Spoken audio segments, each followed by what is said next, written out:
एका विषयामुळे तुम्ही राज्यभरात चर्चेला गेलात. एवढी घाबरलेली लोक असायची ना की त्यांना वाटायचं आम्ही परत घरात येणार नाही. पण मी त्यांना म्हणायचे की इथं माई उभी आहे. विकासाचा नेतृत्व म्हणजे लोकनेते लक्ष्मण भाऊ जगताप. तर मी महापौर झाले आणि वेगळा विषय मला माझ्या या काळामध्ये झाला. मला खूप रडू यायचे. फक्त भाजपच्या मुळे मी पंतप्रधानांच्या पर्यंत पोहोचले.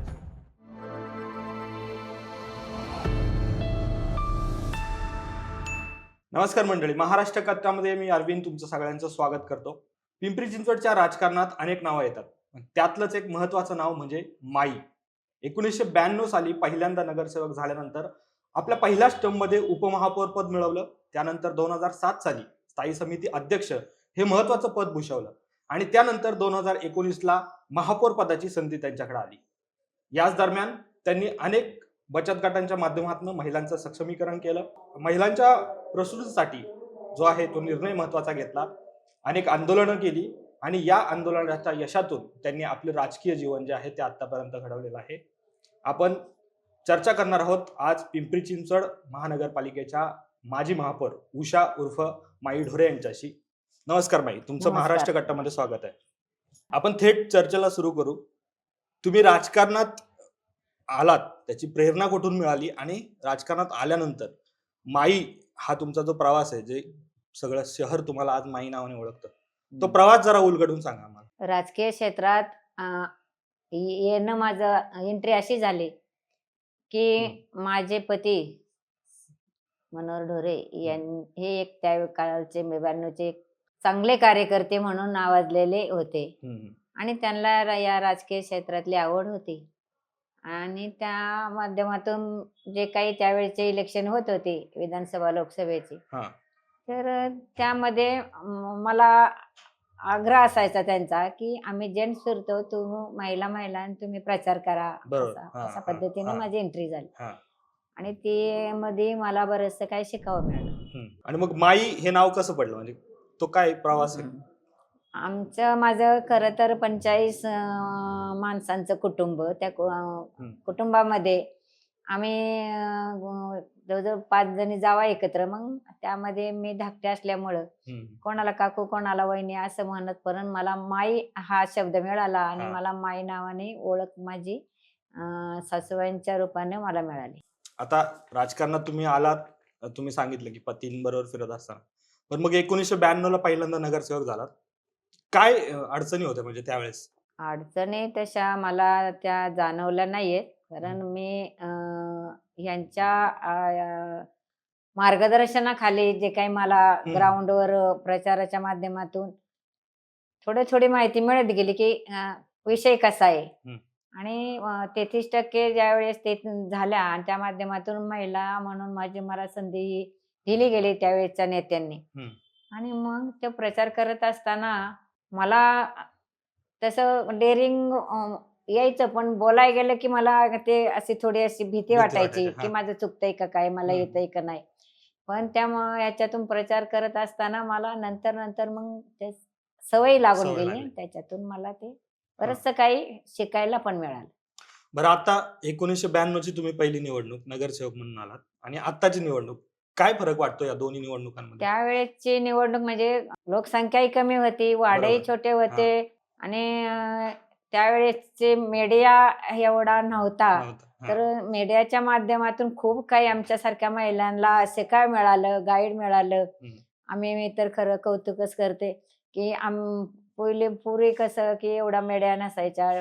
रेडिओच्या माध्यमातून बातम्या नंतर मीडिया म्हणलं तर मग सगळंच ओपन मध्ये आम्हाला माहिती मिळायला लागले आणि त्या माध्यमातून आम्हाला खूप काही मिळालं. बरं, आता तुम्हाला पण असं वाटतं का आजच्या ज्या महिला आहेत त्यांच्यासाठी राजकारण हे खूप कठीण झालंय? बिलकुल कठीण नाही. महिला अतिशय सक्षम आहेत आणि महिला खूप चांगल्या प्रकारे दिलेली जबाबदारी, त्यांच्यावर असलेलं त्यांचं कर्तव्य आणि काम यामध्ये त्या सक्षमपणे काम करतात असा विश्वास बिलकुल जाणवत नाही आणि हा माझा पूर्णपणे विश्वास.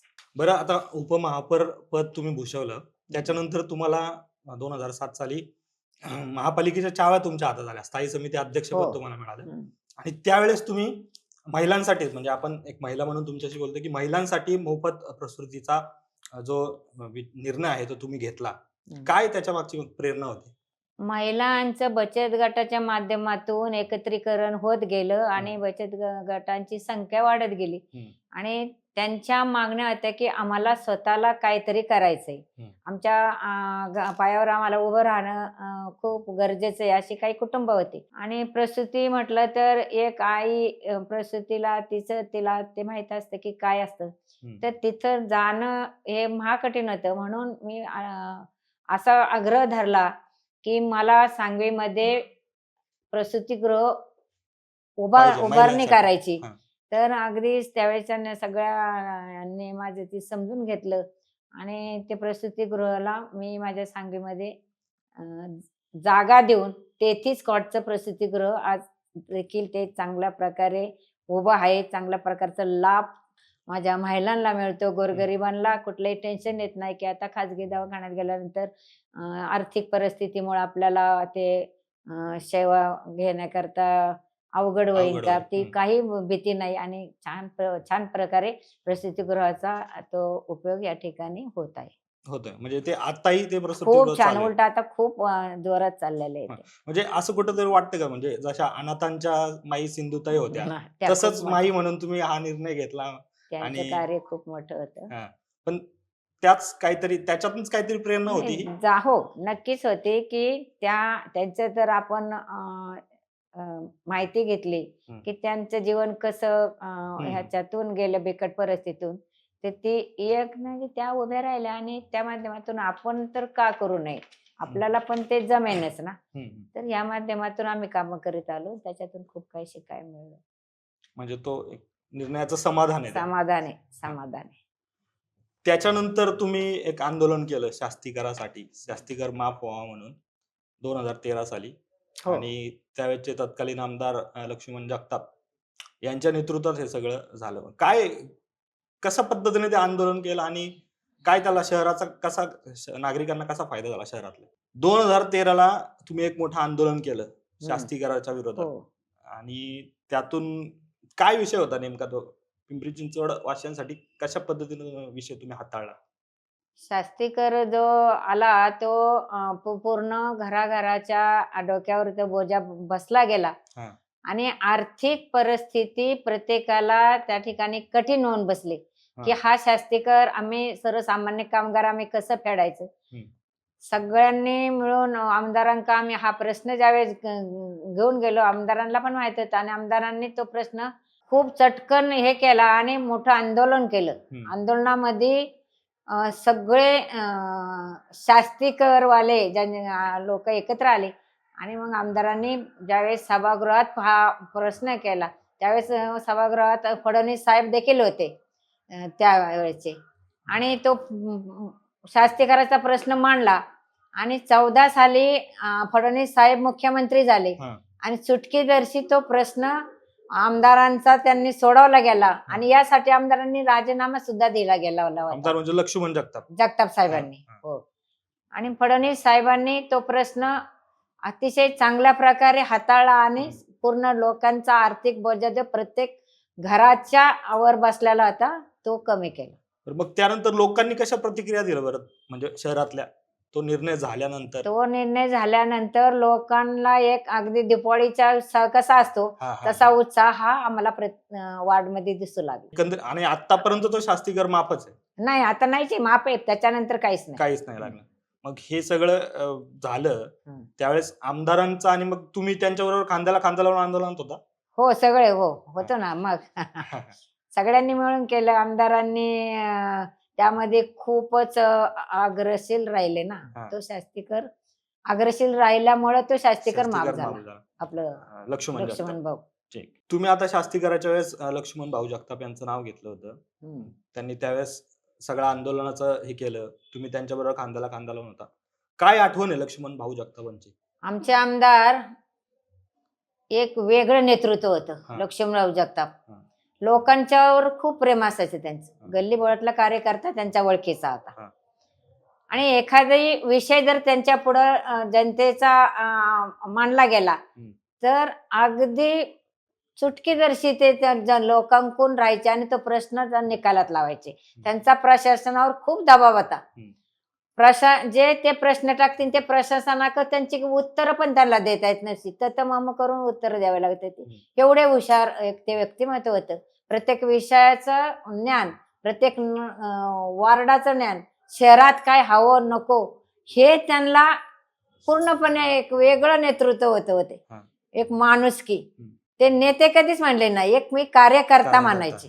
लोकांसाठी झिजणारा कार्यकर्ता, हाडाचा कार्यकर्ता आणि प्रत्येकाच्या हृदयात त्यांनी घर करून ठेवलेले ते. आणि त्यांच्याबद्दल सगळ्यांना जनतेला आदर असायचा. पण ज्यावेळेस त्यांच्या निधनाची बातमी आली, काय एकंदरीत त्यावेळेसची भावना होती तुमची? ती भावना शब्दात सांगता येणार नाही. आम्ही आमदार म्हणून कधी पाहिलंच नाही, भाऊ म्हणून पाठचा भाऊ म्हणूनच मी ते पाहत आले. आणि त्यांनी पण बहिणीसारखं नातं ठेवलं होतं. स्वप्नात सुद्धा वाटत नव्हतं की एवढा चांगली व्यक्ती, कारण आम्ही भाऊला बघत आलेलो आहे. आणि त्यावेळेस त्यांना जे काही 2-3 वेळा नेलं, परत आणलं, व्यवस्थित झाले, मतदान करायला पण उमाताईला ते विधान परिषदेत मतदान करायला सुद्धा एक जबाबदारी काय असती ही त्यांनी आम्हा सगळ्या कार्यकर्त्यांना दाखवून दिली. तर ह्या अशा जबाबदाऱ्या स्वीकारणारा, त्याच्यातून मार्ग काढणारी व्यक्ती, असा नेता यापुढे होणं तर नाहीच आहे. पण ज्या वेळेस ती बातमी आली त्या वेळेस खूप म्हणजे अगदी घळ घळ घळ घळ डोळे गळायला लागले, अंतःकरण दाटून आलं. काय बोलावं आणि काय विलास काय याला. खूप वेगळं. त्यांचे एकही कार्यकर्ता असा नव्हता की तो भाऊंच्यासाठी रडत नव्हता. वातावरण हे स्तब्ध झालेलं. असं अवघड असा दुःखदायक तो दिवस एका आमच्या नेत्याचं झालं. जबाबदाऱ्या कशा पार पाडायच्या त्याचं गायन आम्हाला केलेलं, सांगितलेलं. आज आमचं ते नेतृत्व हरपलं गेलं. खूप अवघड परिस्थिती आहे. अवघड होती. आमचं सारखं असायचं की भाऊ भाऊ भाऊ, तर ते यायचं. आणि ते नाव एवढं सोपं नाहीये आमच्या तोंडातून बुजणं. एवढं ते एक धाडसी व्यक्तिमत्व. नक्कीच. म्हणजे शहरासाठी लोकांसाठीच ते होते. लोकनेते. आज आम्ही म्हणतोय लोकनेते, ते लोकांचेच होते. बरोबर. म्हणजे शहरासाठी जे शहरासाठी पब्लिक करता, तुम्ही त्यांच्या बरोबर विकास करण्यासाठी विकासाचा नेतृत्व म्हणजे लोकनेते लक्ष्मण भाऊ जगताप. आता माई आपण उपमहापौर पद झालं, स्थायी समिती झालं, त्यानंतर तुम्हाला शहराचं प्रथम नागरिक म्हणून महापौर पदाची जबाबदारी आली. आणि कसा अनुभव राहिला एक महापौर पदाचा? महापौर 19ला मी झाले. 2019. आणि त्यानंतर नवीन सगळे शहरभर कार्यकर्ते बोलवायचे, आपले या आमच्याकडं. सत्कार ठेवले होते, आनंद वाटायचा कार्यकर्त्यांना. सत्कार घेत असताना दीड एक महिना झाला असेल तर ही महामारी कोविड आला आणि पिंपरी चिंचवड मध्ये येऊन धडकला. एक पेशंट शहरातलाच सापडला गेला. आणि पूर्णपणे मग ते यंत्रणा कसं सुरक्षित लोक राहतील याकरता आयुक्तांनी बोलवलं गेलं आणि मीटिंग मध्ये आमच्या सगळी चर्चा झाली. लोक सांभाळायचा एक विषय त्यामध्ये मोठा आला होता समोर. काय म्हणजे कसं त्या महामारीला कसे सामोरे गेलेत तुम्ही? कारण पूर्ण जगच ठप्प झालं होतं आणि शहराचं एक प्रथम नागरिक किंवा महापौर म्हणून कशी ती परिस्थिती तुम्ही हाताळली? ती परिस्थिती त्यावेळेस सुद्धा आमदारांनी लगेचच मला फोन करून लगेच सांगितलं की असं असं झालेलं आहे, तू महापौर आहे तर लोकांचं संरक्षण हे करायलाच लागणार आहे. आणि ते संरक्षण करत असताना जे हॉस्पिटल्स होते मनपाचे ते पूर्णपणे आम्ही त्या तयारीला लागलो. बेड वाढवले आणि लोकांना लोक 1-1, 2-2, 2ची 4, 8 झाली आणि भरभर संख्या वाढायला लागली. मग आम्ही सगळ्या प्रकारे लोकांना भव्य असं ऑटो क्लस्टरला सुद्धा केलं पेशंटसाठी. क्वारंटाईनसाठी आम्ही स्टेडियमच्या सगळ्या इमारती आम्ही पालिकेने घेतल्या गेल्या आणि त्या पद्धतीने आम्ही जनतेला सेवा दिली. बरेचसे. एक पेशंट पहिला पण बरा पिंपरी चिंचवडचाच झाला. झाला. हा, हा. हे सगळं करत असताना किंवा ही कोविडची परिस्थिती हाताळत असताना कोणता निर्णय घेताना दबाव असा आला बिलकुल का? नाही, हा, बिलकुल नाही. दबाव नाही. दबाव. कामं झाली पाहिजे. पब्लिक साठी महापौर असतं आणि हम्म. पब्लिकचा महापौर असतो. त्यामुळं महापौरांची जबाबदारी जी असती ती भाऊने सांगितलीच होती की तू तुमची नाहीये, तू शहराची आहे, पब्लिकची आहे. त्यामुळे पब्लिक करता तुला सर्व काही करावं लागणार. लोकांच्या गरजा, लोकांना आलेली वेळ ही चांगल्या प्रमाणे त्यांचे मला गाईड मिळायचं, करायचंय मला असं करा. आणि ते स्वतः शहरातली लोकसंख्यापेक्षा बाहेरच्या राज्यातून बरोबर. जास्त लोक पिंपरी चिंचवड शहर चॉईस करायला लागले. ज्यावेळेस वायसीएम हॉस्पिटल की त्याला पांढरा हत्ती म्हणून नाव पडलेलं होतं की हे पोसावं लागतंय, खर्च जातो, वेस्ट, असं तसं जे काही मतं होती. पण ते आज एवढं एक नंबरला आले की वायसीएम मध्येच खूप छान सुविधा मिळते. ती सुविधा मिळत असताना खूप मोठमोठ्या कुटुंबातले बाधित झालेले नागरिक पेशंट या ठिकाणी येत होते आणि फोन यायचे. फोन आल्यानंतर त्या ठिकाणी सगळं आम्ही तयारी करून बेड हे करायचे. अनेक कंपन्यांनी शेसार मधून मला खूप मदत झाली. ज्या ज्या कंपनीला जेवण देता येईल, त्या कोणाला ऑक्सिजन देता येतील, कोणाला जेवढी मदत होती. शहरातली मंडळ सुद्धा इतकी जागृत झालती की सगळी मंडळांनी जेवण पुरवण्याचं मला सांगितलं की आम्ही जेवण देतो, कुठं जेवण द्यायचं आम्ही, असे पुढे आले कार्यकर्ते मंडळ. आमदारांनी तर ते एक भटरखानाच उभारला होता, हो स्वतः. आणि नंतर एक विषय झाला की नाही, त्यांना अंडी देणं खूप महत्वाचं आहे, असा एक विषय वैद्यकीच्या माध्यमातून आला. ते अंडी देखील पूर्ण सगळ्या पेशंटला 2-2, 3-3 अंड्याच्या डिशेस सकाळी नाश्त्याला पुरवत होते. आणि भाऊंनी स्वतःच्या स्वखर्चाने सगळं त्यामध्ये मदत केली मला, म्हणजे महापौर असताना. हो. माई कोविडच्या काळामध्ये म्हणजे सगळं जगच ठप्प झालं होतं, शहरही थांबलं होतं. पण यावेळेस म्हणजे स्वतःच्या आरोग्याची काळजी तुम्ही घेतली, त्याचबरोबर शहरामध्ये फिरत होते. कसा एकंदरीत तो अनुभव होता बरं? जबाबदारी व्यक्ती म्हणून महापौर या नात्याने की जनतेचं संरक्षण करणं ही जबाबदारी ती माझ्यावर पण होती ना. मी जरी डॉक्टर नव्हते, वैद्यकीय डॉक्टर लोक, नर्सेस ह्याचे सगळे कामं करीत होत्या, पण जबाबदारी मला ती आली होती. ती जबाबदारी पार पाडत असताना मी ज्या ज्या वेळेस हॉस्पिटल्स मध्ये जायचे, बेड मागायचे, हे ऑक्सिजन तुटवडा व्हायचा, लगेच मागण्या करीत होते. एवढं वाईट, सॅनिटायझर लागायचं. तर हे सगळं मागणी करीत असताना ज्या ज्या वेळेस मी त्या परिस्थिती पाहिजे, तर मी महापौर झाले आणि आताच आली, हे एक वेगळा विषय मला माझ्या या काळामध्ये झाला. मला खूप रडू यायचं. मी पाहायची एका घरातले सगळे दार कुलूप लावून आम्ही गाडीत टाकून त्यांना नेत होतो. त्या टोकाचे ह्या टोकाचे वार्ड मधले लोक आम्ही पेशंट नेत होतो. त्यावेळेस अक्षरशः आहे ना, त्या एवढी घाबरलेली लोक असायची ना की त्यांना वाटायचं आम्ही परत घरात येणार नाही. पण मी त्यांना म्हणायची की इथं माई उभी आहे, लक्ष्मण भाऊ आमदार इथे, तुम्हाला काय होणार नाही, तुम्ही परत घरी येणार आहे, तुमचं दार परत उघडणार आहे आणि तुम्ही तुमच्या मुलाबाळामध्ये सुरक्षित राहणार आहे.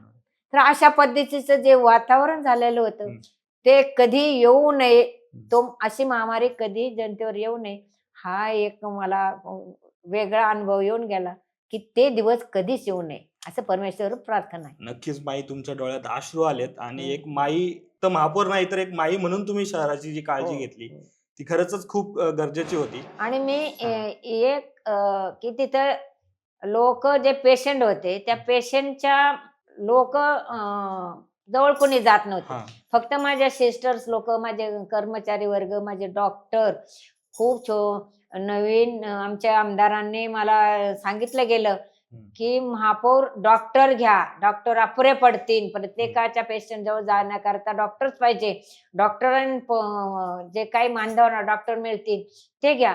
मग जवळजवळ आम्ही सगळीकडचे डॉक्टर एक जाहिरात काढली, सगळे डॉक्टर्स घेतले. मग ते डेंटलचे असतील, डोळ्याचे असतील, सगळे डॉक्टर घेऊन ते आम्ही आमचं हॉस्पिटल चालवलं. आणि त्या माध्यमात मी पाहायची की तुमच्या घरातला पेशंट आलेला आहे, असे फोनवर नंबर घ्यायचे. हॉस्पिटलला सांगितलं ते नंबर आहे, तुमच्या एखादा बाहेरून आलेले वयस्कर असतील, ते ज्याला शुगर बीपीचा त्रास आहे, ह्या लोकांना त्यामध्ये खूप झाल्यानंतर आलेल्यांना दगा मिळाला गेला. पण फोन ज्यावेळेस आम्ही करायचं की डॉक्टर म्हणायचे की माई आम्ही त्यांचा पेशंट पाहिलाय, आम्ही लांब. तर हे जे काही सर्व त्या महामारीमध्ये जे कर्मचारी त्याच्यात मदत करीत होते बिनधास्तपणे, त्यांनाही कुटुंब होती, बायका मुलं होते, त्यांचे आई वडील वृद्ध होते. आणि त्याच्यातून ह्या सर्वांनी, डॉक्टर्स असतील, सिस्टर्स असतील, आरोग्याचे कर्मचारी असतील, विद्युतचे असतील, हे सगळे कर्मचाऱ्यांनी, पीएमपीएलचे कर्मचारी, महापालिकेचे, यांनी खूप चांगल्या प्रकारे काम केलं गेलं. आणि खरं तर त्यांनी ते केलेल्या कामाचं किती कौतुक करावं आणि किती त्यांना शाबासकी द्यावी. मी खूप त्यांचा आजही खूप आदर करते, खूप त्यांचा सन्मान करते. आजही मला त्यांची आठवण आली तर मी खूप खूप वेळ मला झोप देखील लागत नाही. मी निवांत झाले की मग एखादी घटना डोळ्यासमोर आली की आज सुद्धा मला ते सगळे दिसतात. त्यांच्याबद्दल मला खूप सहानुभूती आहे. माई, तुम्ही शहरभरात फिरत होता, पण त्याच वेळेस तुमच्या घरातले जे सदस्य आहेत, घरातले कुटुंबातले जे सदस्य आहेत, त्यांना कोणाला कोरोनाची लागण झाली होती का? आणि ते कशा पद्धतीने तुमच्या सोबत काम करत होते या सगळ्या कोरोनाच्या महामारीत? ज्यावेळेस महामारीमध्ये मी काम करीत होते त्यावेळेस माझा मुलगा जवाहर ढोरे हा माझ्या बरोबर असायचा. कारण त्याला पण वाटत होते की आई एवढ्या वातावरणात बाहेर जाते, आणि त्याला भीती वाटायची की आता हिला काहीतरी होऊ शकतं. आणि मग आम्ही बाहेरून आल्यानंतर, घरात आल्यानंतर माझ्या कुटुंबातल्या सगळ्यांनाच कोरोना झाला. एकदा सोडून दोनदा झाला गेला. आणि मग मला म्हणजे खूपच वाईट वाटत होतं. मला माझ्या पब्लिकचं, जनतेचं, वार्डमधील नागरिकांचं, एक तर कुटुंब माझ्या वार्डमधलं, पवारनगर गल्लीतलं, म्हातारी आई आणि पूर्ण कुटुंब त्यामध्ये ते बाधित झालं होतं. ते त्यांची आई बाहेर बसायची, तिला खूप टेन्शन आलं. मी म्हणायचे काय नाही होणार, चांगले होते. पण ह्याने वातावरणाने आणि पूर्ण सामसूम असायची. त्यामध्ये माझा मुलगा पण झाला बाधित. मग बरं, मला एकच मुलगा, तर मला खूप अवघड परिस्थिती होऊन बसली होती. इतकी अवघड की पुढचं आता माझा डिसिजन मी काय घेणार. त्या डिसिजन मध्ये मी अशी म्हणजे कांगारून किंवा हे मला डिसिजन पटकन सुचेना. मला पब्लिक पण महत्वाची होती, कुटुंब पण त्यामध्ये महत्वाचं होतं. आणि त्यामध्ये असा एक प्रसंग आला, ते शेजारचं कुटुंब होतं, त्यांचे कुटुंब गेल्यानंतर त्या आजी वयस्कर होत्या खूप, त्या त्याच्यात गेल्या. खरं माझ्या अंगाला आज, खरं मला खूप म्हणजे ते दृश्य आजही दिसते, कांटा येते अंगावर, खूप वाईट वाटतं. मी डॉक्टरांना विनंती केली की मुलांनी अग्नी देणं खूप गरजेचं आहे आणि ती पद्धत. आज ती आजी गेल्यात माझ्या जवळच्या, आणि त्यांची दोन्ही मुलं, सुना, नातवंड आतमध्ये. तर जरा वेळ त्यांना पूर्ण सुरक्षित आणून त्या अग्निडागा करता आणले. तो एक प्रसंग मी कधी विसरणार नाही. आज देखील मला त्या प्रसंगाच्या आठवणीने अंगावर शारे उभारतात. आणि हे काय न दिसणारा, ना त्याला ना चव नाही, काही वास न दिसणारा असा महामारीचं जे काही आलं होतं संकट, तो प्रसंग, तो कधी येऊ नये परमेश्वराला प्रार्थना माझी मी करते. नक्कीच, म्हणजे संपूर्ण जगच ठप्प झालं होतं. ठप्प. माई, देशाचे पंतप्रधान नरेंद्र मोदी जेव्हा पुण्यात आले होते, त्यांनी खास तुमचं कौतुक केलं होतं. काय नक्की तो विषय होता? कशाबद्दल म्हणजे पंतप्रधानांनी थेट तुमचं कौतुक केलं होतं? पंतप्रधानांना कामाची जे काही आम्ही कामं करतो त्याची पूर्णपणे त्यांच्याकडे माहिती गेलेली असणार आहे. हां. आणि त्या कामाच्या माध्यमातून, कारण नेत्यांना काम महत्वाचं असतं, त्या हां. कामाचं कौतुक. हां. वैयक्तिक माई कोण, उषा कोण हे नाही, पण जी कामं केली, मेट्रोचं जाळं त्यांनी पसरलं. हां. आज एवढी पब्लिक, एवढी IT असल्यामुळं, कामगार नगर असल्यामुळं पूर्ण रस्त्याला जाणं येणं अवघड होत होतं. मेट्रोचं आम्ही भूमिपूजन पण केलं हां. आणि मेट्रोचं उद्घाटन पण त्यांच्या हाताने केलं. मेट्रो चालू पण झाली आज. आज पिंपरी चिंचवडची मेट्रो आपला शिवाजी कोर्टापर्यंत, मंडईपर्यंत जाते. हां. म्हणजे एवढं सोपं नाहीये ते. त्यामध्ये सगळं खरं तर विषय दिला आमदारांना. आमदारांनी तो सक्सेस केला आणि सक्सेस करताना आमचाही त्यामध्ये हातभार लागला. हां. ह्याच्यामुळं पूर्णपणे पंतप्रधानांना एक कौतुक वाटलं ना, हां. एक आनंद वाटला. उद्घाटन त्यांच्या हाताने होतं. हां. ते आले आणि त्यामध्ये त्यांनी माझं कौतुक केलं. सर्वसामान्य कुटुंबातली मी एक महिला हं. आणि देशाच्या पंतप्रधानांनी माझं कौतुक करावं, हं. हे भाग्य मला आयुष्याला एक वेगळी कलाटणी देणारा आशीर्वाद मिळाला. हां. आणि मला वाटत पण नव्हतं की मी पंतप्रधानापर्यंत जाईन, बोलेन, पाहीन समोरून. हां. पण आज मला पंतप्रधानांच्या लाईनीला खुर्ची बसावं मिळालं. मेट्रोच्या उद्घाटनाच्या कार्यक्रमाच्या माध्यमातून बसायला मिळालं. हां. त्या स्टेजवर त्यांनी कौतुक केलं. हां. आणि खरं मी खूप नशिबान आहे. हां. खूप नशिबान स्वतःला समजते. आणि ही ऊर्जा मला त्यांनी दिलेली आहे. हां. त्या ऊर्जेमुळं मला काम करण्यासाठी मला खूप ती ऊर्जा मिळणार आहे आणि तो आशीर्वाद माझ्या सदैव पाठीशी राहणार आहे. पण मग हे सगळं भाजपमध्ये गेल्यामुळेच सगळं 100% हां. हे मी ज्यावेळेस भाजपमधूनच आलेले निवडून हां. आणि भाजपच्या माध्यमातून मला हे सगळं सगळं मिळालं. करता आलं. बरोबर. ही एक घटना की हां. मी भाजपची मापर होते. हां. असा कार्यक्रम झाला, मेट्रोचं उद्घाटन झालं. पंतप्रधानांनी मला एक चांगल्या प्रकारचं ओळखलं, मला आशीर्वाद दिला. हां. ह्या आठवणी माझ्या शेवटपर्यंत स्मरणात राहणार आहे. फक्त भाजपच्यामुळं मी पंतप्रधानांच्या पर्यंत पोहोचले. अजून एका विषयामुळे तुम्ही राज्यभरात चर्चेला गेलात की महापौर पद गेल्यानंतर तुम्ही जी महापौर पद असताना ती जी गाडी मिळाली होती तुम्हाला, ती त्याच दिवशी तुम्ही काय सोडली म्हणा किंवा त्या गाडीचा त्याग केला आणि दुचाकीवरनं तुम्ही घरी आला आणि तो संपूर्ण राज्यात चर्चेचा विषय झाला होता. काय नक्की काय भावना होती त्यावेळेस बाबा? मुळातच मी साधी कार्यकर्ते हां. आणि कार्यकर्ती आणि कार्यकर्ता कसा असावा ह्या माझ्यासारखीला माहिती आहे किंवा समजतं. समजतं. महापालिकेच्या महापौराच्या माध्यमातून मला जी संधी मिळाली होती, हां. मग मला सुरक्षा रक्षक होते. हं. 2 गाड्या, 2 ड्रायव्हर, जवळजवळ 12 ते 15 लोक, मला क्लार्क, शिपाई हे सगळे हे जे माझी बॅच होती, हं. ती मी महापौरच्या पदापर्यंत मला त्यांनी ती मिळाली. पण ज्यावेळेस काही लिमिटेड मध्ये असतं. हं. माझा कार्यकाल संपला. त्या गाडीत बसून पालिकेत गेले आणि पालिकेत गेल्यानंतर ते ड्रायव्हर ते म्हणले की माई ती गाडी राहू द्या, अजून लगेच अजून कुठं मागितली. हां. तर हां. मी म्हटलं नाही. हां. मी माझा मुलगा मी 2 व्हीलरवर गेले नाही म्हणलं. मला खूप मिळाले. मी समाधानी आहे. हां. मुळातच मी समाधानी असल्यामुळं कार्यकर्ता सायकलीवर जाऊ शकतो, काट्यातून जाऊ शकतो, त्या प्रसंगानुसार तिथं वातावरणानुसार पाण्यातून जाऊ शकतो. हे सगळं आत्मसात माझ्यामध्ये मी केलेलं आहे. मला गाडी मिळाली, त्यांची गाडी होती, ती पालिकेमध्ये ही पब्लिकची गाडी आहे. पब्लिकनी महापालिकेला पद हे सगळी लोकांच्यातून दिलेली आहे. आणि ती गाडी मी माझ्या मुलाच्या गाडीवर गेली, ती गाडी तिथे सोडली आणि मी परत रिवाज माझ्या याच्यावर आले. आणि आता थोडा प्रभागात किंवा सांगवीकडे येऊ. हो. काय सांगवीतल्या अशा कुठल्या नागरिक समस्या आहेत ज्या अजून वाटतं की तुम्हाला सुटल्या नाहीयेत? नागरी समस्या महत्वाची आहे ती आमच्याकडं पाण्याची आहे.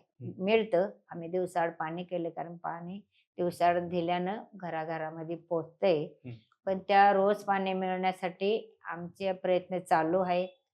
जे पाण्याचं भामा स्केलवरून पाणी आम्ही आणलंय 17च्या निवडणुकीनंतर आणि त्याचं काही पाणी चालू पण केलेलं आहे आणि काही पाणी चालू होण्याकरता थोडा 4-5 महिन्याचा अवधी अजून लागेल. तो झालं की पाणी सुरू आम्ही करत आहोत. करताय.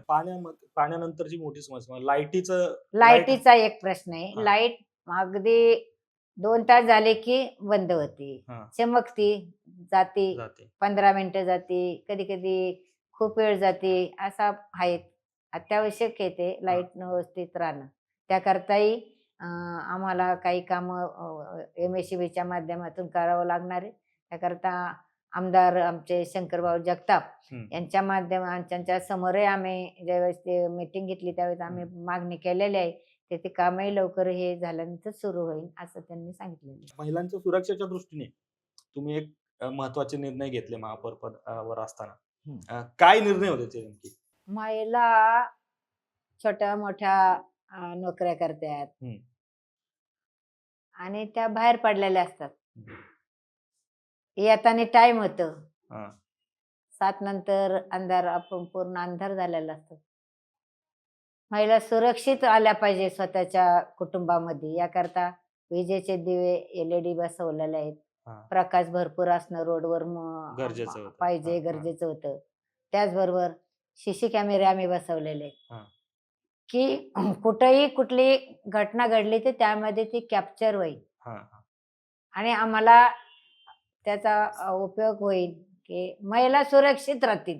त्याच्यामुळं कोणी हे करणार नाही, महिलांना कोणी त्रास देणार नाही किंवा तिला अडचण येणार नाही तिला कुठली. अशा प्रकारेसाठी आम्ही CC कॅमेरे देखील बसवलेले आहेत.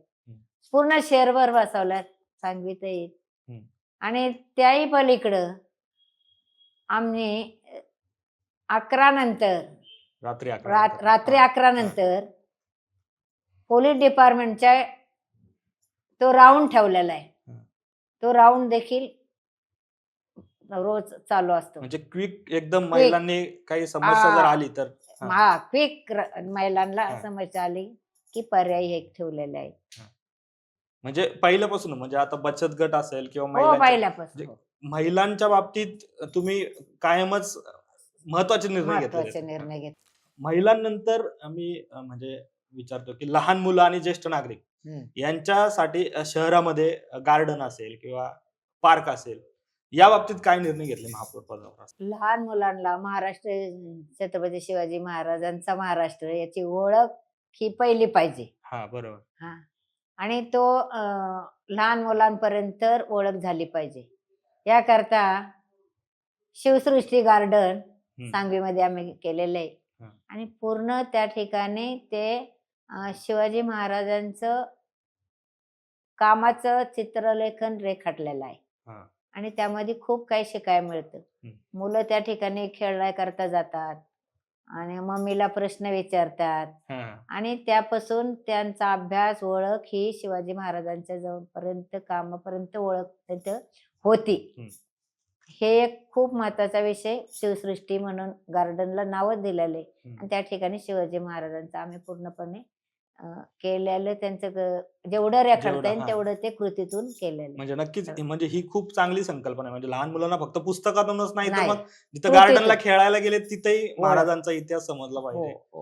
महापौर असताना केलेले सिमेंटचे रस्ते असतील किंवा ज्या काही ड्रेनेजच्या वार्डामध्ये ड्रेनेज किंवा जी काही कामं केली असतील तो कशी म्हणजे कामं केली ती लोकसंख्येच्या मानानं जे काही पूर्वीच्या आपल्या साध्या लाईनी टाकल्या होत्या, पाईपलाईन होत्या, ड्रेनेजच्या असतील, पाणी पुरवठ्याच्या असतील, तुमच्या केबल्स असतील, ह्या अपुऱ्या पडत होत्या आणि त्यामध्ये त्या लाईटचा प्रॉब्लेम यायचा, ड्रेनेज चोकअप सारखे हे परिस्थिती पाहिली आणि जेवढं आम्हाला करता येतील तेवढे रस्ते आम्ही सिमेंट कॉन्क्रीटचे केलेले आहे.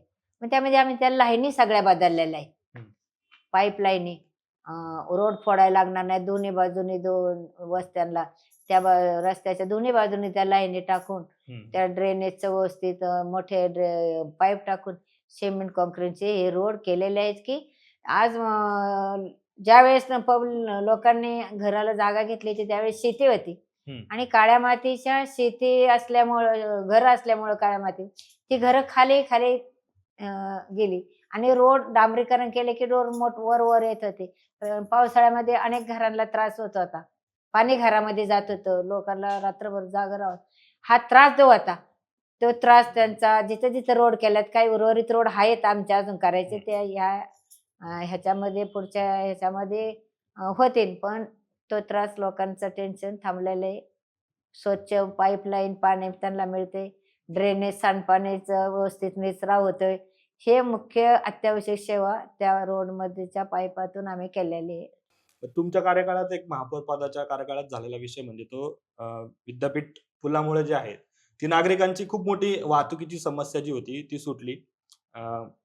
कशी सोडवली ही जी अडचण आहे ती कशी सोडवली तुम्ही महापौर असताना? ही अडचण की लोकसंख्येच्या मानानं आणि सांगवी सारखा पूर्ण बाउंड्रीवर असलेली पुन्हा पिंपरी चिंचवडच्या बाउंड्रीवर वसलेली सांगवी हिची लोकसंख्या वाढत गेली. आज जवळजवळ मतदार 40,000 जरी असले तरी इतरही नाव नसलेले जनता म्हणजे 50-55,000 लोकसंख्येचे हे सांगवी आहे. जे काही आमचे रहदारीचे रस्ते होते मग पायसर पूल आहे आमच्याकडे ते पूल कमी पडत होता. तिथं ट्रॉफिक खूप व्हायची. लोकांना जाणं येणं कामगार नगरी असल्यामुळं उशीर होत होता. शाळेतले विद्यार्थी असतील कामगार असतील कोण बिझनेसमॅन जात असतील तर त्यांना खूप अडचण यायची. मी पाहत होते. मग आता प्रसूतिगृह तर मी केलं. कर संकलन हे तर टॅक्स भरला पाहिजे. माझे लोक एवढ्या हेड ऑफिस लावून टॅक्स भरणार नाही असा आग्रह झाला आणि हे सगळी कामं करीत असताना आता रहदारीचा प्रश्न खूप भेडसावला आणि मग मी सांगवी भोपोडी हा पूल मनावर घेतला. त्यावेळेस आमदार लक्ष्मण भाऊ आमदार होते. त्यांनी देखील मला म्हणले की आता तू तर सगळं सांगवीतच केले. टॅक्स भरायचं आणलंय MSCB ऑफिस आणले तू तलाठी आणले तू पोस्ट ऑफिस अशी तू सगळं PDC बँक आणली महिलांसाठी ही सगळी तू कामं केली. मग आता तुला काम काय करायचं तर म्हणलं पुलाचं. तर म्हणले पुलाचं करायचं मग काय तुला अडचण आहे तर म्हणलं अडचण नाही काय तुमचं सहकार्य लागण हो तुमच्या सहकार्याने होईन भाऊ. मग त्यांच्या सहकार्याने आज हा भव्य आणि प्रशस्त असा पूल झालेला आहे. खूप छान पूल तो बांधण्यात आलेला आहे आणि आता तिथं डेकोरेशनचं फुलाचं चाललेलं आहे. ते सगळं काम अतिशय की या शहरामध्ये नंबर 1चा म्हणजे पुणे शहरातल्या पेक्षा नंबर 1चा पूल हा आपल्याला पाहायला मिळेल आणि जनतेला मग कासारवाडी असेल दापोडे असतील फुगेवाडी असेल पिंपळे गुरव ह्या सगळ्या भागातल्या लोकांना इथून पुण्याला जायला खूप छान प्रवास होईल. पेट्रोल वाचल. मनावर येणारा ताण तो कमी होणार आहे आणि पब्लिकला एक सुरळीत प्रवास करता येईल. आनंदाने प्रवेश करतील लोक. मग आता तुम्ही ही निवडणूक लढवताय. भविष्यात जर पुन्हा एकदा जबाबदारी मिळाली पालिकेत जाण्याची तर असे कोणते कामं राहिलेली आहेत किंवा कुठला जो निर्णय आहे जाणून घेणं बाकी आहे तो तुम्ही घ्याल? असा निर्णय तर मी पहिलं तर मी माझ्या वार्ड मध्येच बोलते की सांगवी हा भाग दाट वस्तीचा आहे. शेती आता कुठं आपल्याला पाहायला मिळत नाहीये.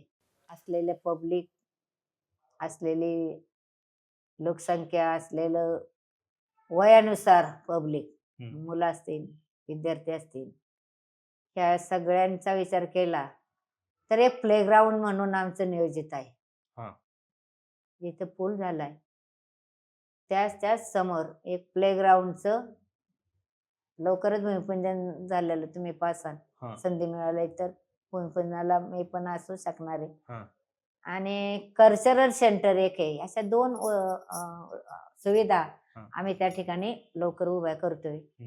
एक वस्ती आमची अशी आहे की तिथं जाण्या येण्याकरता दाट वस्ती नियोजित एक रोड तिथं आहेच आहे.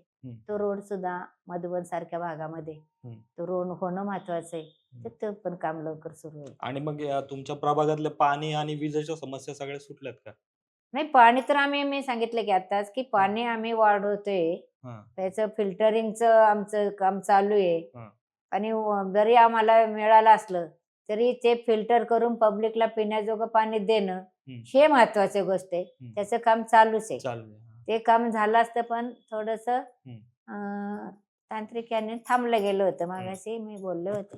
तर पाणी पण रोज लोकांना मिळेल यासाठी आमची पूर्णपणे तरी 3 ते 4 महिन्यात रोजचं पाणी पब्लिकला मिळणार आहे. आणि कालांतराने 24/7 पाणी आम्ही करणार आहोत. त्याचं कारण असं की पाणी जरा वेळ आले की खूप पाणी वापरलं जातं.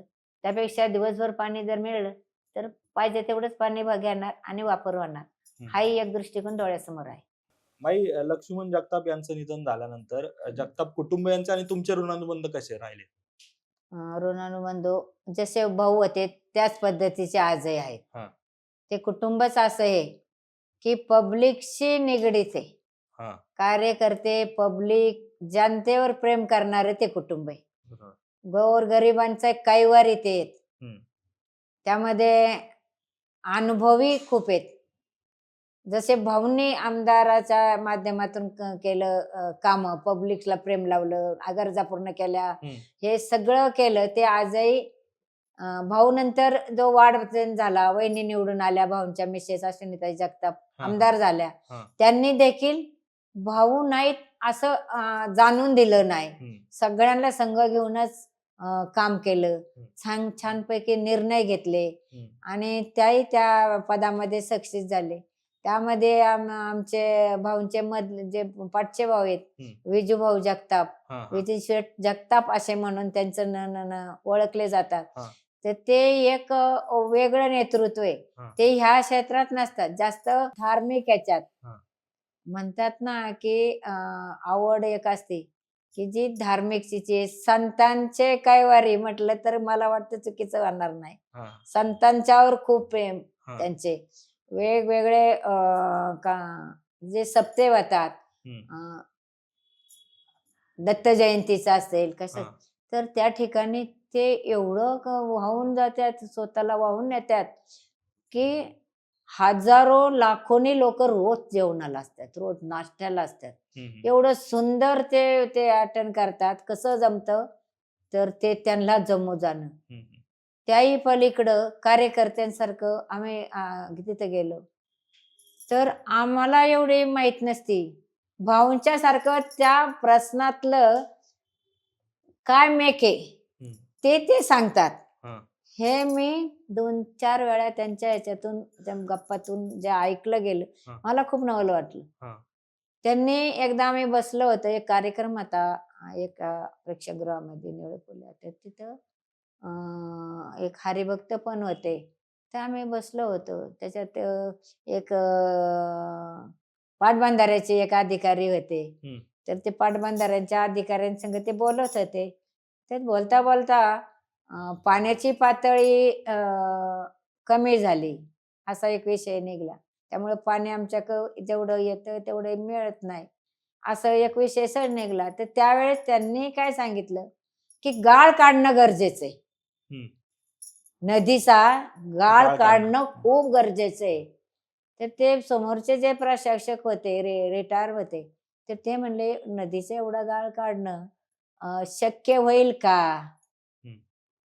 ते म्हणले नाही, आम्हाला जिथं पाणी येतं तिथं पाण्याची गाळ जास्त झालेला आहे आणि आमच्या पिंपरी चिंचवड शहराला पाणी जे मिळतं ते गाळामुळे आम्हाला मिळत नाहीये. हे एक क्षणात त्यांनी, म्हणजे हाही राजकीय अभ्यास विजूभाऊंचा खूप आहे. आणि स्थानिक आमदार शंकर भाऊंचा तर ते उच्च शिक्षित आहे. ते एकदा नगरसेवक पण होते. पालिकेचा पूर्ण त्यांना अनुभव आहे आणि घरात आमदारकी असल्यामुळे, भाऊचा आमदारकी असल्यामुळे विषय हाताळणं त्यांना काही अवघड झाला नाही. ते स्वतः बिझनेसमॅन होते. हा येतही त्यांचं बिझनेसमॅन म्हणजे बिल्डरचं आहे त्यांचं. ते गुंतून गेलेले होते. पण घरातल्या वातावरणामुळं त्यांना सगळा त्यांचा अभ्यास झाला आणि खूप हुशार आहे. ते पण जाणून देत नाही असं की हे मी बिझनेसमॅन आहे आणि मी आता आमदारकीतून, मला सगळा अभ्यास आहे. क्षेत्र कोणतंही असाना, त्या तिघा भावांचा सगळ्या क्षेत्रात अभ्यास. हो, धार्मिक असो, राजकीय राजकीय असो किंवा इतर कुठला असो, तो विषय हाताळायला चुटकीसरशी त्यांना येतं. मुळातच त्यांचे वडील आई ही वेगळे होते, हरिभक्त होते. त्यांच्या माध्यमातून त्यांना जे काही आजचं ते दुवा मिळतोय, बुद्धी मिळते, त्यांच्या आई वडिलांच्यामुळं. बरं, आता शंकर जगताप जे आमदार आहेत त्यांच्या नेतृत्वात तुम्ही ही निवडणूक लढतायत. प्रचार सुरूच आहे तुमचा. कशा पद्धतीने प्रचाराला प्रतिसाद मिळतोय? आमचं दिवसाड पाणी, आम्ही एक टप्प्याला आत दिलं तर दुसऱ्या टप्प्यात दुसरीकडे असा ते होतं. त्या दिवशी आमच्याकडे पाणी देखील होतं, पाणी दिवसाड येतं, तरी पण एवढं प्रेम दाखवलं पब्लिकनी, कामगारांनी, घरातल्या गृहिणींनी, मुलांनी, सगळे एकत्र आलेलं त्या रॅलीमध्ये चित्र पाहायला मिळलं आम्हाला. आणि एवढी जोरात ती रॅली झाली, तर चालणाऱ्या लोकांना कधी ती रॅली संपली हे देखील कळलं नाही, की पायाला पायी हे असे रॅली. तो रस्ता दिसत नव्हता, आजूबाजूचं काही दिसत नव्हतं, फक्त पब्लिक पब्लिक पब्लिक, ना भूतो ना भविष्य अशी रॅली झाली. मतदार सगळे त्या रॅलीत होते, सगळे मतदारांनी सहभाग घेतलेला होता. आणि अशा या वातावरणामध्ये ती रॅली झाली. ते प्रेम जगताप कुटुंबियांना, आमदारांना, खूप लाडके आमदार आहेत सगळ्यांचे, हे पण तसे ते होते, हे पण. आणि हे सगळं एक विश्वास जगताप कुटुंबियावर आपल्याला सगळ्यांना पाहायला मिळालेला आहे. माईंचा नगरसेवक ते महापौर हा जो पदांचा प्रवास राहिलेला आहे, तो नक्कीच जो आहे तो शहराच्या विकासात भर घालणारा आहे. महापौर पद गेल्यानंतरही माईंनी अगदी रस्त्यावरती उतरून सर्वसामान्य माणसांसाठी किंवा नागरिकांसाठी काम केलेलं आहे. महिलांचं बचत गटाच्या माध्यमातून सक्षमीकरण असेल, त्यांच्या प्रसूतीसाठी जे आहे ते दवाखान्याची कामं केली असतील, आणि याच सामाजिक आणि राजकीय कामाच्या जोरावरती माई या पुन्हा एकदा जे आहेत त्या महापालिकेच्या निवडणूक लढत आहेत. माई, आमच्याकडनं, महाराष्ट्र कट्ट्याकडनं तुम्हाला तुमच्या पुढच्या राजकीय प्रवासासाठी शुभेच्छा आहेतच. मित्रांनो, हा कट्टा जर तुम्हाला आवडला असेल तर लाईक करा, शेअर करा, आणि आमचे असेच व्हिडिओ पाहण्यासाठी तुम्ही महाराष्ट्र कट्ट्याला सबस्क्राईब करा. धन्यवाद.